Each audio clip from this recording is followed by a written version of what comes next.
A saludar al ministro de Justicia, Yesid Reyes, que se encuentra con nosotros en línea. Señor ministro, muy buenos días con usted. Muchos temas en las últimas horas que tienen que ver con su cartera directamente. Gracias por atendernos. Muy buenos días, con mucho gusto. Señor ministro, comencemos por la noticia de coyuntura, la detención de Santiago Uribe, las acusaciones que lanza el uribismo en contra del gobierno nacional. Los han llamado incluso dictadura, que están persiguiéndolos políticamente y que esta es una jugada en alianza con la Fiscalía y el Ejecutivo. ¿Qué responderle a esas acusaciones del uribismo y cómo interpretar esta solicitud que ha hecho el presidente Juan Manuel Santos en las últimas horas de veeduría internacional a través de su cuenta de Twitter? Esta decisión que ha tomado la Fiscalía, como todas las decisiones que toma diariamente o la Fiscalía o los jueces de la República, son absolutamente autónomas e independientes. El gobierno no se inmiscuye nunca en esos asuntos. Jueces y fiscales son absolutamente independientes y toman sus decisiones con base no solamente en el acervo probatorio, sino en el régimen legal que hay en Colombia. Yo entiendo perfectamente que especialmente cuando se trata de decisiones tomadas por la Fiscalía o por los jueces penales, pues se trata de medidas que afectan intereses de una persona y esa persona no tiene por qué estar conforme con esa clase de decisiones. Pero lo que corresponde en esos casos no es criticar estructuralmente las instituciones como se está haciendo en este caso, sino hacer uso de los instrumentos legales que se garantizan desde la Constitución para que la gente ejerza el derecho de defensa. Eso es precisamente el sentido de las afirmaciones del presidente Santos ayer, cuando pidió que la Procuraduría General estuviera pendiente de este proceso. La Procuraduría tiene entre sus atribuciones la de vigilar los procesos penales, los que considere convenientes, incluso a través de la designación de una agencia especial. Y esa, repito, es la intención del presidente Santos, que este sea un proceso que tenga la mayor vigilancia posible para dejar absolutamente claro que no hay ninguna interferencia del Ejecutivo con las decisiones de los fiscales y de los jueces, y de que en Colombia todas las personas tienen derecho a defenderse de cualquier cargo que se les haga, siempre dentro de la Constitución y las leyes y utilizando los instrumentos que ellas ponen a disposición de todo ciudadano. Ministro, todo eso puede ser cierto, pero la lectura que están haciendo los uribistas, y es inevitable que la hayan, de la persecución política, podría tener también que ver con que es que el activismo de la Fiscalía frente al proceso de paz, en pro del proceso de paz, inclusive a veces el fiscal con declaraciones inoportunas, quitándole margen de maniobra a los negociadores en La Habana, ha hecho pensar que precisamente hay una estrecha relación entre los intereses políticos del gobierno con respecto al proceso de paz y los de la propia Fiscalía, y eso hace difícil que la gente entienda eso de que usted está hablando de la separación y de la autonomía. De ahí esa lectura política de la persecución que hacen los uribistas de cualquier decisión que tome la Fiscalía y que tenga que ver con algún miembro del uribismo. Sí, yo entiendo que hay dos formas de defenderse de esta clase de decisiones. Una es atacando la institucionalidad que se hace con argumentos como estos, es que la Fiscalía es ilegítima, es que el gobierno tiene un pacto o está en connivencia con la Fiscalía. Esa es una forma de defenderse probablemente efectista. Pero en un Estado de Derecho la forma correcta de defenderse es recurriendo al uso de los instrumentos legales. Hay recursos a disposición de las personas consignados en los códigos. Hay instrumentos de protección que consagra la misma Constitución y hay, por supuesto, todas las posibilidades para discutir las pruebas dentro de un proceso. Yo entiendo que eso puede resultar en casos concretos más dispendioso, más complicado, pero es la única forma, repito, en un Estado de Derecho de defenderse válidamente sin recurrir al desprestigio de las instituciones. Yo creo que las instituciones en Colombia deben ser respetadas, deben ser respaldadas en todo momento, especialmente instituciones que encarnan la administración de justicia, porque son el elemento cohesionador de un Estado de Derecho. Ministro, le voy a hacer una pregunta sobre una cuestión futura. Por supuesto, normalmente los funcionarios públicos dicen que no responden sobre hipótesis, pero el fiscal general de la Nación ha dictado una orden de captura contra el hermano del expresidente Álvaro Uribe. Y se menciona, y usted dice que aquí hay independencia de poderes, se ha mencionado varias veces que el fiscal general de la Nación puede ser nombrado embajador en Alemania. Si lo es, ¿usted cree que los ciudadanos del común van a creer esa historia de que hubo independencia de poderes? Mire, la independencia de poderes significa específicamente que la rama judicial, o en este caso la Fiscalía General de la Nación, toma las decisiones de manera independiente y teniendo en cuenta única y exclusivamente las pruebas que hay en un proceso y las leyes vigentes en Colombia. En eso radica la independencia de la rama judicial y la independencia del fiscal. En este caso concreto, como en todos los demás casos que trabaja o decide la Fiscalía y los jueces, el Ejecutivo no ha tenido ninguna injerencia. Ha habido decisiones, y las hay continuamente, de parte de la Fiscalía y de los jueces, que incluso afectan a integrantes de los gobiernos nacionales y locales, sin que eso lleve a que se deba cuestionar la legitimidad de esas determinaciones. Entonces, en este caso concreto, para resumir y para concretar, es una decisión que ha tomado la Fiscalía únicamente con base en las pruebas que ella conoce. El Ejecutivo no tiene conocimiento de esas pruebas, y aplicando la ley correspondiente en ese caso, sin ninguna interferencia del Ejecutivo. Ministro, pero perdóneme, pero es que usted no me ha contestado la pregunta. La pregunta era, y se la recuerdo, y si al fiscal lo nombran embajador en Alemania, ¿usted cree que un ciudadano normal va a creer que había independencia de poderes cuando la Fiscalía tomó la decisión sobre Santiago Uribe? Mire, muchos altos funcionarios del Estado, cuando dejan de ser funcionarios del Estado, pasan a cumplir otros cargos. Yo no sé qué va a pasar con el fiscal Montealegre, pero suele pasar en algunos... o respecto a algunas personas que han cumplido o que han tenido cargos en el Estado, eventualmente con problemas de seguridad que sean designados por el Ejecutivo en algún otro sitio. Eso no tiene nada que ver con la independencia, no sería algo que estuviera relacionado directamente con la toma de alguna decisión en particular, entre otras cosas, porque un fiscal general de la Nación durante 4 años toma ya no cientos, sino miles de decisiones judiciales. Algunas favorecen a algunas personas, otras favorecen a otras personas, y esto no tiene absolutamente nada que ver con lo que pueda ser su futuro después de que termine sus funciones como fiscal general de la Nación. Ministro, si como usted ha dicho estamos en un Estado de Derecho y hay que confiar en las instituciones, ¿para qué pedir una veeduría internacional? ¿No queda eso como que ustedes en el gobierno no confían en la Fiscalía y por eso hay que pedir que acompañen el proceso?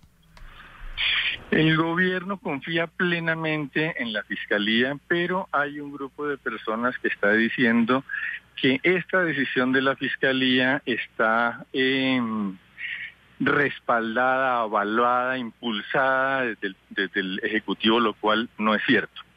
Entonces, lo que está haciendo el Ejecutivo, lo que está haciendo el gobierno, es mandando el mensaje contrario. Precisamente el Ejecutivo no tiene absolutamente nada que ver con esta decisión judicial, y por eso no solo invoca la existencia de garantías plenas en la Constitución y en la ley, sino que pide a la Procuraduría General de la Nación que ejerza una función que la tiene desde el punto de vista legal y constitucional, que es la de supervisar específicamente procesos puntuales.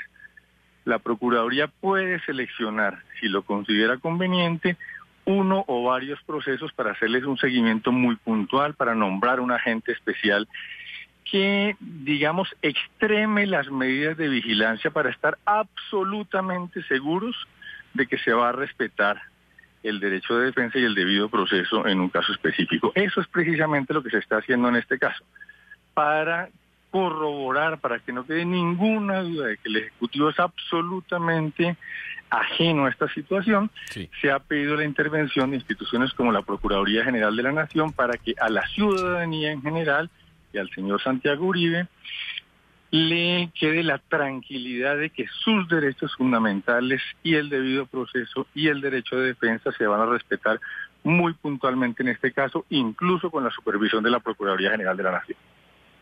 Pero, ministro, entonces cada vez que alguien, algún sector de opinión en el país exprese una duda sobre una orden de captura, ¿hay que pedir veeduría internacional como para dejarlos tranquilos? Cuando el proceso escala en las proporciones en que está escalando en este caso, cuando la gente sigue cuestionando, como usted ha mencionado pues hoy, cuando la gente sigue cuestionando si hay o no hay una independencia, cuando pese a que el gobierno dice que hay absoluta independencia y que no tiene injerencia en la toma de decisiones, siguen alzándose voces en contrario, me parece perfectamente legítimo invocar un ente de control autónomo, como por ejemplo la Procuraduría General de la Nación, para que certifique si en este caso se está actuando no solamente conforme a la Constitución y a las leyes, sino respetando estrictamente el principio de la separación de poderes.